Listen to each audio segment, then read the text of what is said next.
नमः श्रीवर्धमानाय निर्धूतकलिलात्मने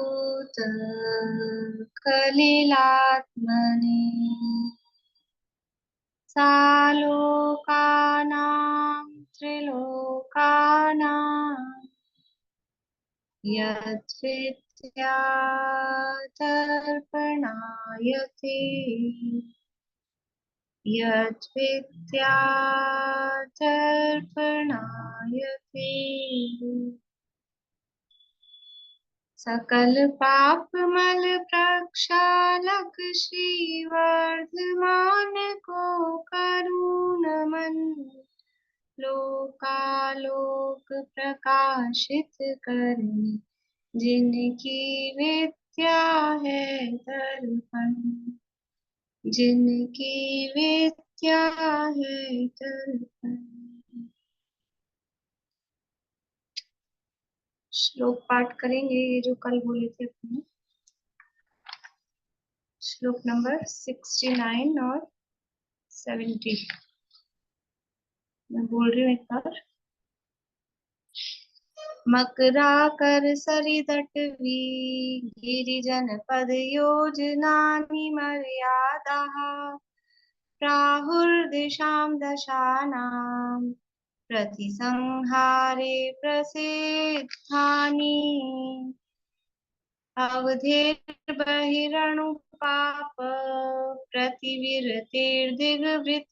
दिग्व्रतानि धारयताम् पंचमहाव्रत परिणति मणोव्रतानि प्रपद्यन्ते।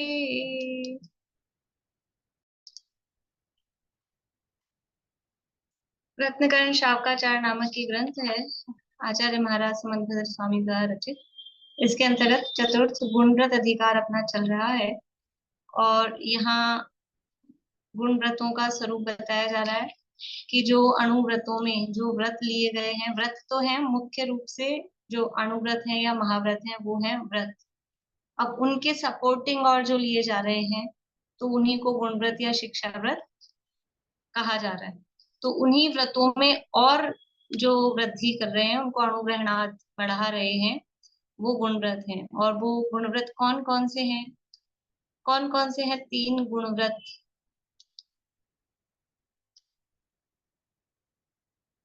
अनर्थ व्रत, भोगाभोग परिणाम व्रत और दिग्व्रत। बोलिए अनीता जी, आवाज आवाज चालू करिए। दिग्व्रत, अनर्थदंड व्रत और भोग परिभोग परिमाण व्रत। दिग्व्रत, अनर्थदंड व्रत और उपभोग परिभोग या भोगोपभोग परिमाण व्रत, ये 3 गुण व्रत हैं। उनमें से दिग्व्रत का स्वरूप अपना चल रहा है। दिग्व्रत किसे कहते हैं? दिग्व्रत किसे कहते हैं? कांता आंटी बोलिए।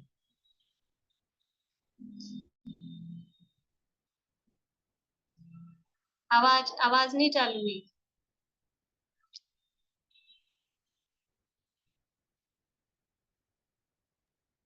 जो 10 दिशाओं के बाहर जाने का, बाहर आवागमन जाने मर्यादा जो निश्चित कर लेते हैं उसको दिग्व्रत कहते हैं। बहुत बढ़िया, बहुत बढ़िया। बस इसमें एक बात और, जीवन भर के लिए, मरते दम तक, जीवन भर के लिए। बहुत बढ़िया। जीवन पर्यंत जो 10 दिशाओं में आवागमन की मर्यादा निश्चित कर ली जाती है उसे दिग्व्रत कहा जाता है। दिग्व्रत में मर्यादा किस आधार पर ली जाती है? किस प्रकार से मर्यादा लें? जो मर्यादा ले रहे हैं वो मर्यादा किस आधार पे ली जाए? प्रसिद्ध नदी, सागर तट या देश योजन की मर्यादा ली जाए। हाँ, जो भी प्रसिद्ध समुद्र है, नदी, तालाब आदि है, या नगर है, गांव है, इस तरह से उनके योजनों के आधार पर वो मर्यादा ली जाती है ताकि वो मर्यादा ख्याल में रहे। दिग्व्रत लेने का क्या फायदा है? मतलब उससे क्या होता है? दिग्व्रत ले लिया तो उसके क्या होगा? उसको फायदा क्या है दिग्व्रत लेने का? बोलिए रेखा। महाव्रत की तरह हो जाएंगे, क्योंकि उसके बाहर के जो भी पाप होंगे उनका सारी दिशाओं में जो भी पाप हो रहे हैं उनका हमको फल नहीं लगेगा, मतलब सारी एक तरह से महाव्रत की तरह पालन हो हाँ, जाएंगे। तो दिग्व्रत धारण करने वाले के अणुव्रत भी उसकी की गई मर्यादा के बाहर के क्षेत्र के लिए उसके अणुव्रत भी महाव्रत के समान हो जाते हैं। जिसने दिग्व्रत धारण किया है तो यद्यपि उसने अणुव्रत धारण कर रखे हैं, लेकिन उसके धारण किए गए अणुव्रत भी उस मर्यादा के बाहर के क्षेत्र के लिए वो महाव्रत के समान हो जाते हैं। यहाँ तक की चर्चा अपनी हुई थी 70 नंबर श्लोक तक की। अब श्लोक नंबर 71 है, पेज नंबर 124 है। उत्थानिका से पढ़ते हैं अपन रत्न शावकाचार में।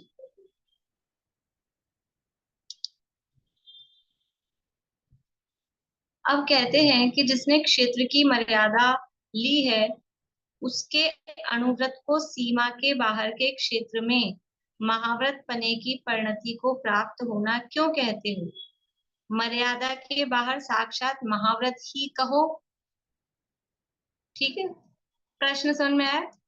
प्रश्न ये कर रहे हैं कि जिसने ये मर्यादा ले ली, दिग्व्रत ले लिया, तो आपने ऊपर कहा कि उसकी जो पंच महाव्रत परिणतिम अणुव्रतानिम प्रपद्यन्ते, उसके अणुव्रत भी पंच महाव्रत रूप परिणति को की रूप में कल्पना किए जा रहे हैं। प्रपद्यन्ते मतलब उसको कहा जा रहा है, उसके हैं तो अणुव्रत, लेकिन उन अनुव्रतों को भी महाव्रत कहा जा रहा है। तो प्रश्न ये कर रहा है कि आप कह क्यों रहे हो? मान ही लो ना कि उसके महाव्रत हो गए, आप खाली बस एक तो कहने के लिए उपचार व्यवहार कहने के लिए क्यों कह रहे हो? मान लो क्योंकि उसने बाहर सब त्याग कर ही दिया तो उसके बाहर पूरा महाव्रत हो गया, ऐसा मान लो। प्रश्न ये है कि जिसने क्षेत्र की मर्यादा ली है उसके अनुव्रत को सीमा के बाहर के क्षेत्र में महाव्रत की परिणति को प्राप्त होना क्यों कहते हो? मर्यादा के बाहर साक्षात महाव्रती कहो, ऐसे कहो उस मर्यादा के बाहर तो वो महाव्रती है, ऐसा कहो। ये प्रश्न है। एक तो हम कह रहे हैं महाव्रत के समान है और एक है महाव्रती है, दोनों बातों में अंतर है। जैसे पंडित टोडरमल जी को क्या कहते हैं? आचार्य कल्प पंडित टोडरमल जी, आचार्य नहीं कहते। तो कोई ऐसा कहे आचार्य कह दो, आचार्य ही कह दो, आचार्य नहीं कह सकते, आचार्यों के समान उन्होंने काम किया, इसलिए आचार्य कल्प कह रहे हैं। लेकिन जो आचार्य की जो परिणति होती है यानी बाहरी द्रव्य रूप से भी भाव रूप से भी वो परिणति नहीं है, लेकिन काम उन्होंने आचार्यों के समान किया, इसलिए कल्प लगाते हैं। तो ऐसे ही यहाँ पर भी उसके जो उस मर्यादा के बाहर के क्षेत्र में उसके अनुव्रत महाव्रत के समान है। पर शंका कार्य कह रहा है समान क्यों कह रहे हो, ऐसे कह दो महाव्रत ही है। ये तो अब वो समान शब्द क्यों लगाया, महाव्रत क्यों नहीं कह रहे, उसके जवाब में ये श्लोक दे रहे हैं। 71 नंबर का श्लोक है। सुमन जी बोलिएगा आप पूछे।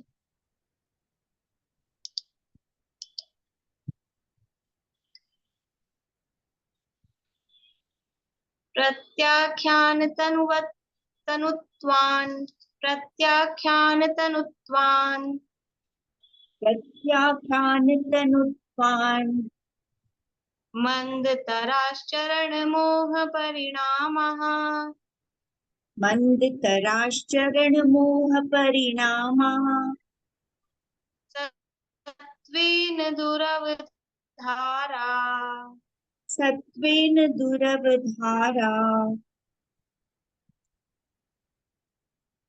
महाव्रताय प्रकल्प्यन्ते, महाव्रताय प्रकल्प्यन्ते प्रत्याख्यान तनुत्वान् मंदतराश्चरण मोह परिणामः, सत्त्वेन दुरवधारा महाव्रताय प्रकल्प्यन्ते। प्रत्याख्यानतनुत्वान् मन्दितराश्चरणमोहपरिणामः सत्त्वेन दुरवधारा महाव्रताय प्रकल्प्यन्ते। देखिए क्या कह रहे हैं, प्रत्याख्यान तनुत्वान। प्रत्याख्यान, प्रत्याख्यान क्या है? कषाय का नाम है। प्रत्याख्यानावरण, क्रोधमान मायालोक, ये जो कषाय है, इनके तनु, तनु का मतलब होता है पतला, कमजोर, और तनुत्वान यानी उसके कमजोर हो जाने से, मतलब मंद पड़ जाने से, उसके क्रश हो जाने से। मंद तराश चरण मोह परिणामा, तो जो ये प्रत्याख्यानावरण कषाय जो घटी मंद हुई ना, तनुत्वान, तनुत्वान मतलब वो घटी, क्रश हुई, तो उससे मंद तरह, मंद तरह, शय है ना, शय का बन जाएगा विसर्ग, ये जो यहाँ आधा शय दिया है मंद तरह के बाद, तो मंद तरह यानी जो एक होता है मंद, फिर मंद तर, फिर मंद तम, डिग्रीज होती है जैसे गुड, बेटर, बेस्ट, सुपरलेटिव में, ऐसे यहाँ मंद, मंदतर, मंदतम, तो इसके जो कषाय से जो परिणाम हो रहे हैं कषाय के कम होने से, मंदतर, मंदतर यानी अत्यंत मंद अवस्था को जो प्राप्त हुए हैं। चरण मोह परिणामा, चारित्र मोह के जो परिणाम, चरण मोह, चरण यानी चारित्र, मोह यानी मोह, चारित्र मोह जो कर्म है उसके परिणाम। सत्वेन दुरवधारा, अब इसके दो तरह से अर्थ किए हैं, यहाँ जो नीचे अर्थ किया है तो वहां सत्व, सत्व का अर्थ होता है, एक तो अर्थ होता है प्राणी मात्र, सत्वेषु मैत्रिम बोलते हैं अपन, सत्व यानी जीव मात्र, प्राणी मात्र, और जब जीव प्राणी मात्र इसका अर्थ करेंगे जीव, तो दुरावधारा यानी उसको धारण करना, दुहु यानी कठिन है, जीवों के लिए उसको धारण करना कठिन है, ये सत्वेन दुरवधारा। और दूसरा अर्थ इसका करेंगे, सत्व का अर्थ है अस्तित्व, और अवधारण यानी निर्धारण करना, और दुरावधारा यानी उसका निर्धारण करना कठिन है, मुश्किल है, दू शब्द लगा देते हैं तो मुश्किल के अर्थ में आ जाता है। अभी दोनों, यहाँ जो नीचे अर्थ क्या है वो पहला वाला अर्थ क्या है और वो दूसरा वाला अर्थ, अभी अपन दोनों अर्थ लगा लेंगे उसमें। महाव्रताय यानी महाव्रत, महाव्रतों के लिए, महाव्रताय महाव्रतों के लिए। प्रकल्प्यन्ते, प्रकल्प्यन्ते यानी उसकी कल्पना की जाती है, वो उपचार रूप से कहे जाते हैं, ऐसा कल्पना की जाती है। यानी क्या हुआ कि प्रत्याख्यान कषाय के जो मंद होने से, क्रश होने से जो चारित्र मोह के परिणाम है, वो चारित्र मोह के परिणाम भी अत्यंत मंद हो जाते हैं, तो वो जो प्रत्याख्यान कषाय है उसका अस्तित्व निर्धारण करना भी कठिन होता है कि वो प्रत्याख्यान कषाय है भी कि नहीं, ऐसा, इसलिए उसके महाव्रतों की प्रकल्पना यानी कल्पना की जाती है, उपचार किया जाता है। मतलब क्या हुआ, इसका श्लोक का अर्थ थोड़ा सा अपने को मतलब वैसे लगाना पड़ेगा, क्योंकि प्रत्याख्यान कषाय जब तक है तब तक महाव्रत हो सकते हैं क्या? जब तक प्रत्याख्यान कषाय किसी जीव के उदय में है तब तक महाव्रत हो सकते हैं क्या? हाँ कि ना?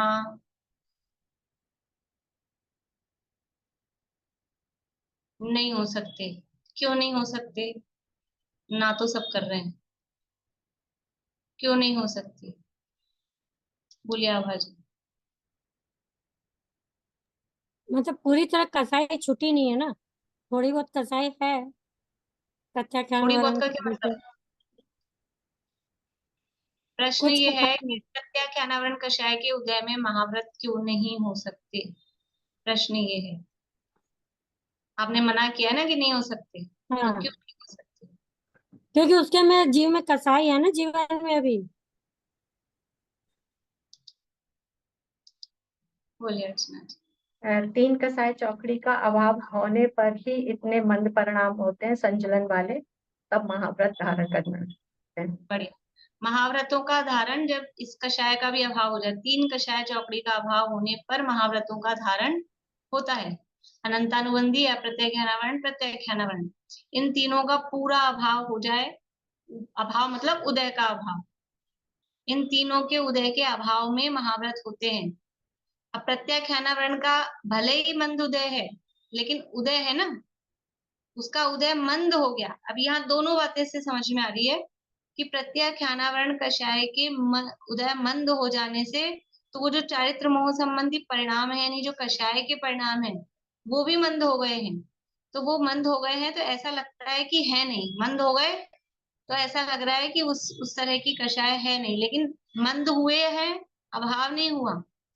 तो वो जो मंद हुए हैं उस मंदता को हाईलाइट करते हुए उसको महाव्रत जैसा कहा जा रहा है। ठीक है, तो मंदता को हाईलाइट कर रहे हैं हम कि ये मंद हुए हैं, दिख नहीं रहे हैं, तो महाव्रत की उसमें कल्पना की जा रही है, एक बात। और क्योंकि वो प्रत्याख्यानावरण कर्म कषाय का मंद उदय है, तो इसमें अब मंदता को हाईलाइट नहीं कर रहे, इसमें उदय को हाईलाइट करो। एक ही वाक्य है, प्रत्याख्यानावरण। थोड़ा इधर ध्यान से सुनिएगा, बात कठिन नहीं है, लेकिन उसको हम बोलने की या कहने की स्टाइल कैसी है हमारी। एक वाक्य है, प्रत्याख्यानावरण कषाय का मंद उदय होने से महाव्रत कहे जाते हैं। ठीक है, सरल शब्द यूज है, परिकल्पना की जगह कहे जाते हैं, ये एक वाक्य है।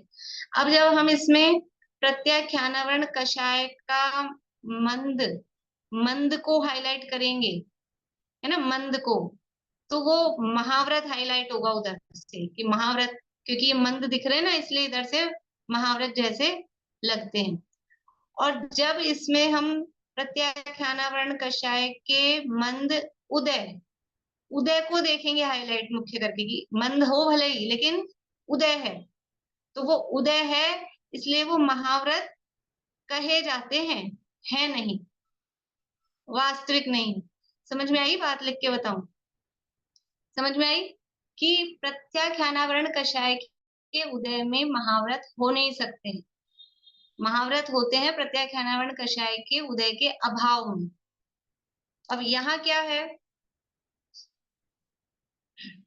यहाँ क्या है, यहाँ प्रत्याख्यानावरण कषाय का उदय है, लेकिन इतना मंद उदय है कि उसके अस्तित्व का निर्धारण करना भी कठिन है। सत्वेन दुरवधारा जो शब्द है ना, कि वो जो इतना मंद उदय है कि उसका अस्तित्व ही नहीं दिख रहा, ऐसा लग रहा है कि उसका अस्तित्व ही नहीं है। इसलिए हम कह रहे हैं कि इनको भी महाव्रत है, लेकिन उपचार से ही कह सकते हैं, वास्तविक नहीं, क्योंकि वो मंद भी उदय है तो उदय है, इसलिए हम कल्पना कर रहे हैं, परिकल्प्यन्ते, प्रकल्प्यन्ते।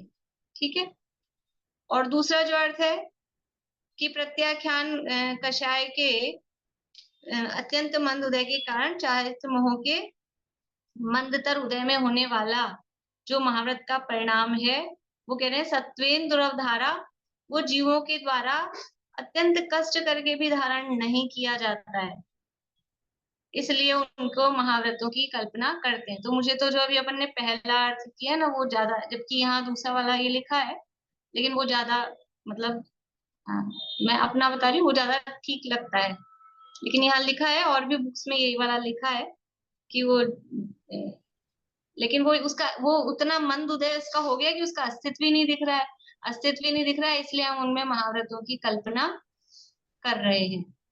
मैम एक तो प्रत्याख्यानावरण का उदय मंद है इसलिए, है ना, एक तो उदय ये मंद रीजन है है। ना, हाँ उदय मंद है, मंद है तो दिख नहीं रहा, दिख हाँ नहीं रहा, इसलिए हमको ऐसा, इसलिए हम ऐसा कह रहे हैं कि इनके महाव्रत जैसे समान परिणति हो गई, क्योंकि ठीक इतना है। मंद उदय है, लेकिन वो हाँ मंद भी उदय है, मंद अच्छा है भले लेकिन उदय है। तो उदय है तो उसको पूरा का पूरा जो यहाँ कहा ना कि साक्षात महाव्रती कहो, तो हाँ साक्षात महाव्रत नहीं कह सकते क्योंकि वो मंद भी उदय है, तो अच्छा मंदता है इसलिए तो हम महाव्रत के समान कह रहे हैं, लेकिन उदय है तो उदय है इसलिए साक्षात महाव्रत, नहीं एग्जैक्टली कह सकते। महाव्रत नहीं कह सकते। ठीक है। ठीक है, हम्म। देखिए फिर से एक बार श्लोक और नीचे से अपन अन्वयार्थ पढ़ते हैं।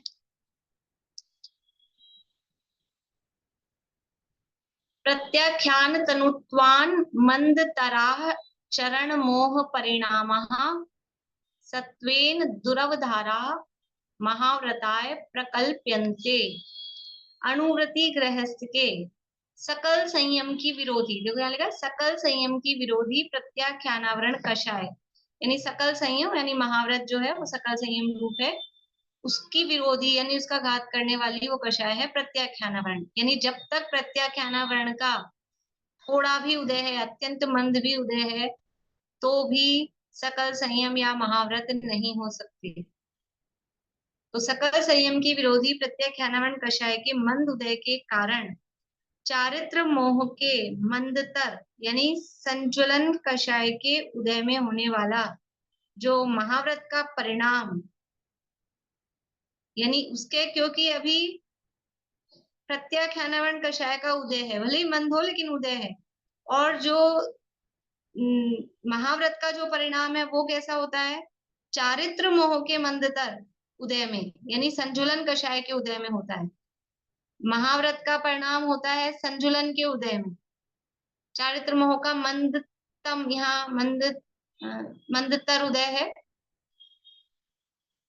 मंदतम भी छठे में तीव्र, सातवें में वो संचुलन के ही है, ठीक है।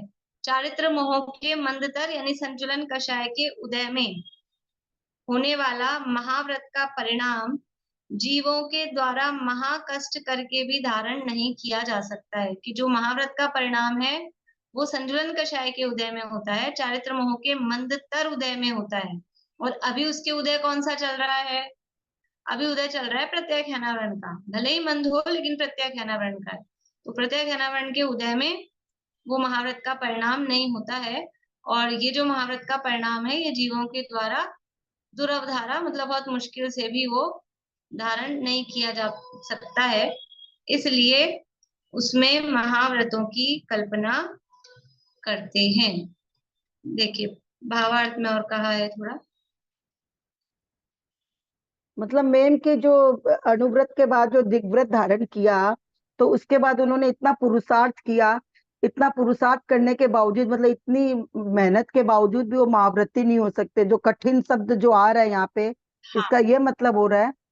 मतलब ये कठिन का मतलब ये कह रहे हैं कि क्योंकि महाव्रत धारण करने के लिए और पुरुषार्थ चाहिए ना, उस कषाय का अभाव चाहिए, पूरा प्रत्याख्यानावरण कषाय का अभाव चाहिए, और बाहरी वो अभाव होगा अंदर तो बाहरी त्याग तो सब हो ही जाएंगे, तो वो उस कषाय का त्याग करना इतना आसान नहीं है, ऐसा ये कह रहे हैं।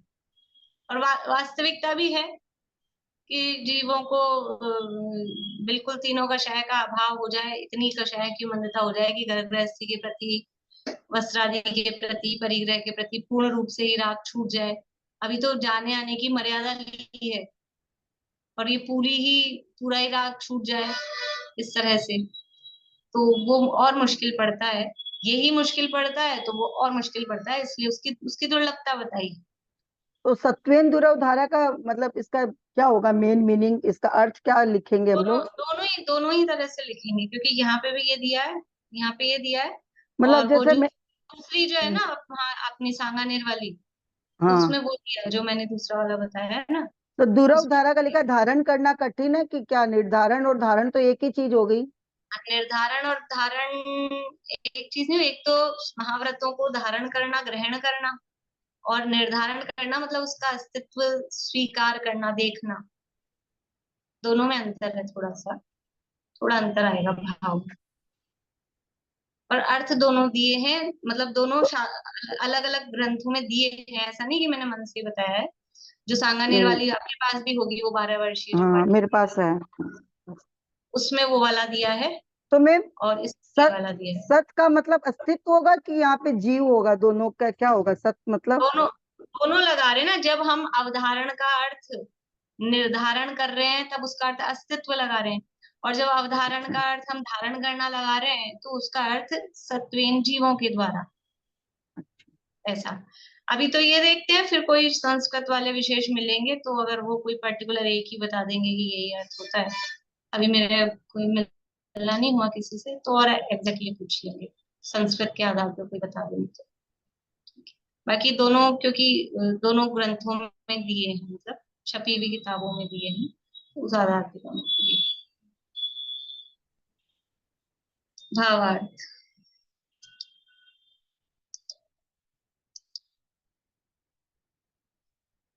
जिसके चारित्र मोह कर्म के मंदतर उदय का परिणाम संज्वलन कषाय रूप होता है, उसके उस काल में महाव्रत होते हैं। प्रश्न था ना, महाव्रत कब होते हैं, कि अंदर से चारित्र मोहनी कर्म का जो उदय है, उसका जो उदय परिणाम है वो अत्यंत मंदतर हो जाए और वो मंदतर होके कौन सी कषाय का उदय रह जाए, केवल संजुलन कषाय का उदय रह जाए। संजुलन कषाय रूप जो होता है उस काल में महाव्रत होते हैं।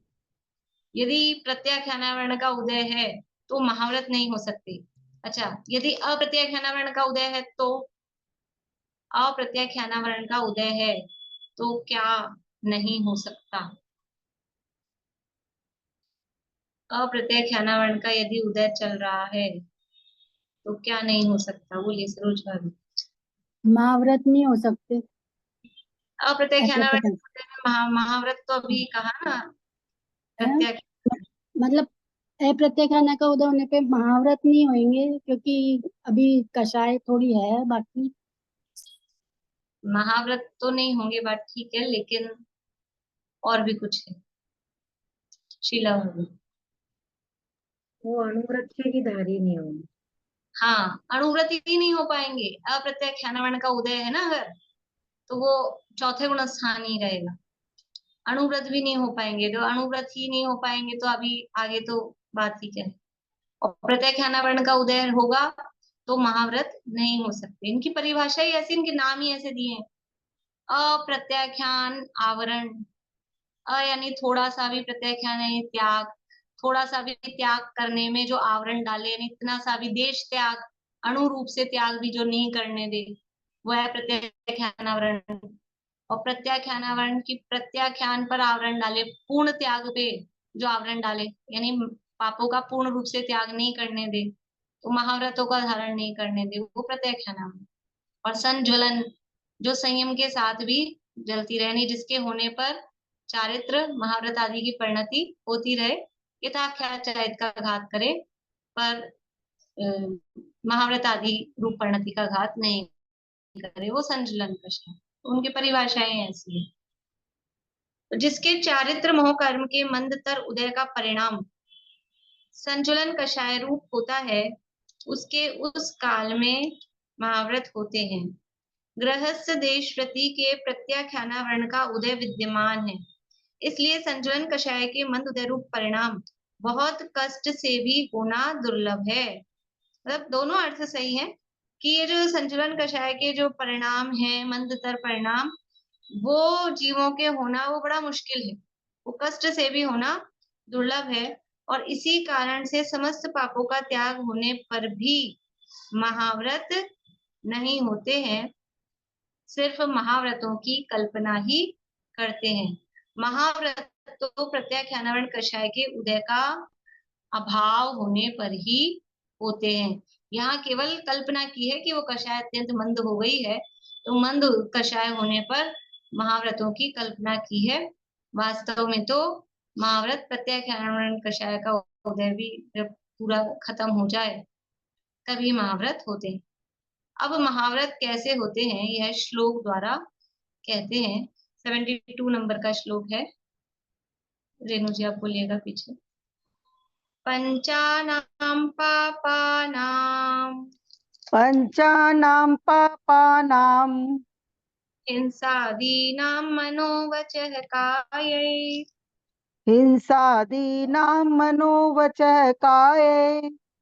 कृतकारितानुमोदये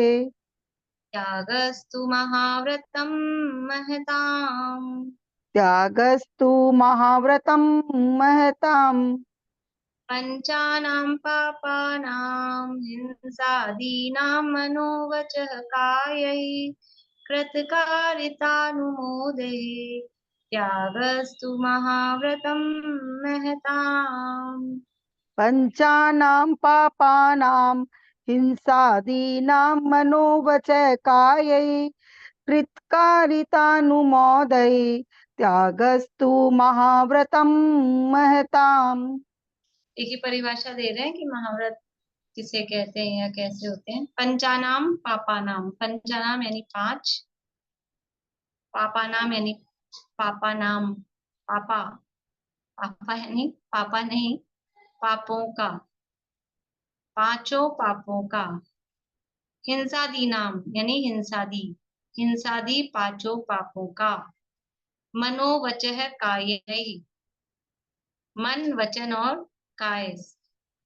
कृत कारित अनुमोदय, कृत कारित और अनुमोदना से, मन वचन काय से और कृत कारित अनुमोदना से।